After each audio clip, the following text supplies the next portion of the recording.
ચૂંટણી પતી એટલે દેશને સંબોધન કરવા માટે મોદીજી લાઈવમાં આવી ગયા કે પેટ્રોલ ડીઝલનો ઓછો ઉપયોગ કરો, સોનું 1 વર્ષ સુધી ઓછું ખરીદો, વિદેશ યાત્રા ઓછી કરો, યુદ્ધ ચાલી રહ્યું છે.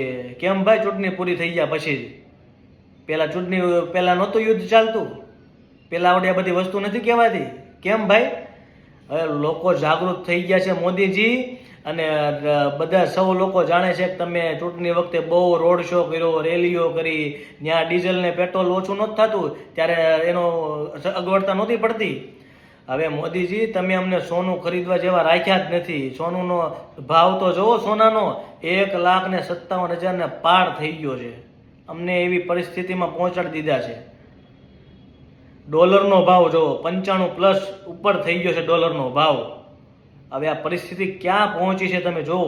અને ગઈકાલે ભારતમાં નીટની એક્ઝામ રદ થઈ. કરોડો લોકોએ આશાઓ સાથે વાંચન કર્યું કે અમે નીટની એક્ઝામ પાસ કરી દઈશું. આ બધી આશાનું પાણી ફેરી ગયું. તમે જુઓ દેશની પરિસ્થિતિ શું ચાલે છે. મારો વિડીયો સાચો લાગે દોસ્તો તો શેર કરજો. જય હિન્દ.